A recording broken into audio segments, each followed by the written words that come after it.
السنة دي الحمد لله يعني جاهدنا وكفحنا ودبرنا موارد من هنا ومن هنا علشان نقف جنب الفريق ونكون سند ليه، وربنا سبحانه وتعالى أكرمنا بالصعود عشان نفرح جماهير أبو قرقاص ونفرح جماهير المنيا عامة. وبالنسبة لظروف الفريق، احنا السنة الجاية إن شاء الله الفريق عندنا محتاجين تدعيم بلعيبة، يعني مش هيقل عن 10 لعيبة، لأن الدوري الممتاز به غير القسم الثالث،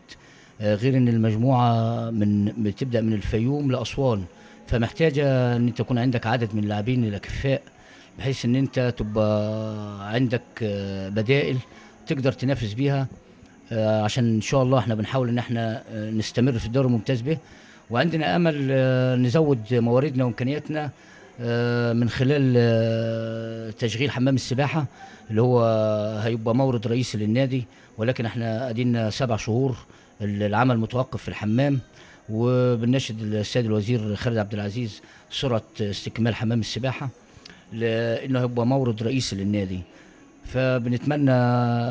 برضو بنوجه رساله لمحافظ المنيا، بنقول له يا سياده المحافظ، فريق كيما اسوان صعد زينا للممتاز به، محافظ اسوان كرم ودعمه، فريق البداري في اسيوط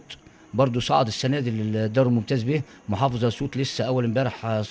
كرم الفريق ودعمه بمبالغ ماليه، فنتمنى ان محافظ المنيا يدعم الفريق ويقف معانا، لان احنا ظروفنا يعني ربنا يعلم احنا دبرنا مستحقات اللاعبين ازاي، ولسه لهم مستحقات تاني بنحاول ان احنا ندبرها لهم. وبمسي على صديقي العزيز الاستاذ محمد باهي،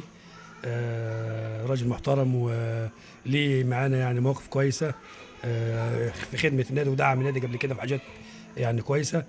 النهارده احنا عملنا احتفاليه الصعود بعد موسم صعب عانينا فيه كتير، وطبعا زي انت ما قلت هي اهم حاجه في القصه الامكانيات الماديه، لان الانديه الجماهيريه اللي زينا الصغيره دي مواردها قليله. الدعم في رجال الاعمال ما فيش،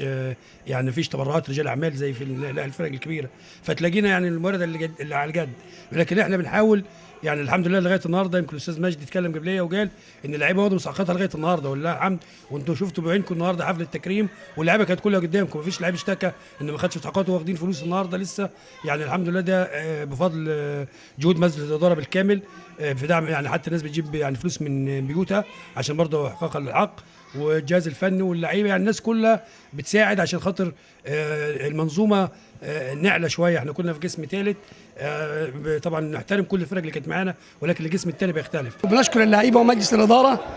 وبنتمنى الدعم من كل المسؤولين في المحافظه، من اول المحافظ واعضاء مجلس الشعب يساعدونا ويساعدوا النادي عشان الماديات تعبانه هنا، واحنا داخلين على مرحله صعبه، دوري صعب الممتاز به، في فرق لعبه ممتاز وفرق شركات وفرق فيها دعم وفيها فلوس، فاحنا بنتمنى من ربنا ومن الناس دي المسؤوله تدعمنا عشان نقدر نجيب لعيبه تساعد الفريق والرجال اللي كانوا معانا في المرحله القادمه. الحمد لله رب العالمين، احنا تعبنا السنه دي، عملنا موسم كان صعب جدا علينا، عملنا تحديات كتيره جدا، بس الحمد لله ربنا كرمنا الحمد لله. يعني طبعا كان مش حد واقف معانا كتير، احنا المركز الوحيد اللي صعد في المنيا كلها نصر الفكريه، مع محافظه المنيا مفيش غير نصر الفكريه اللي صعد،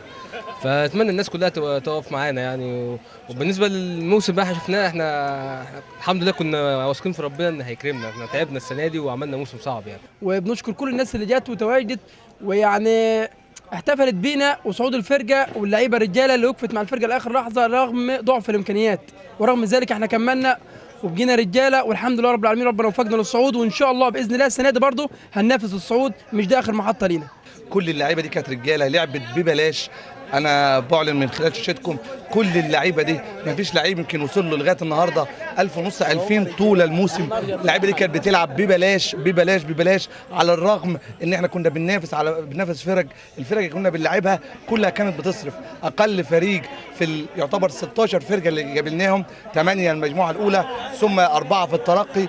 اقل فريق كان مصاريف، ولكن كان في جهد من الاداره، كان في جهد من الجهاز الفني، ولكن اللعيبه دول كانوا على قدر عالي من التحمل المسؤوليه. الحمد لله رب العالمين، فرحه كبيره، فرحه غاليه بعد الفوز ده طبعا اولا واخيرا للاعبين للجمهور الوافي، الجمهور الوافي اللي ما كانش سايبنا لا هنا ولا بره ولا في الفيوم ولا في اي مكان. وبنحمد ربنا على الصعود، ان احنا جينا من بعيد، فبس انت تريد وانا اريد والله يفعل وما يريد. الحمد لله ربنا كرمنا رغم المعاناه الماديات وكل المعاناه اللي احنا مرينا بيها، بس الحمد لله رب العالمين. الدوري كان طويل وسافرنا كتير، يعني الماتش اللي هو حدد الصعود ماتش بيبا رحناه وجينا في نفس اليوم، بس ربنا لما رأيت حاجه الحمد لله رب العالمين وربنا وفقنا كل الحمد لله. يعني احنا بنناشد الساده اعضاء مجلس الشعب ان هم يتدخلوا مع السيد اللواء محافظ المنيا ومع السيد وزير الشباب والرياضه عشان دعم النادي. ما هو النادي محتاج دعم من اللعيبه ودعم من الجهاز الفني، لان احنا اولى به غير الدرجه الثانيه، الوضع بيختلف طبعا. من رحم المعاناه تصنع الانجازات، هكذا فعل عناصر الفكريه ليعود من جديد الى دور القسم الثاني. محمد صلاح مبارك، اصل الكوره LTC.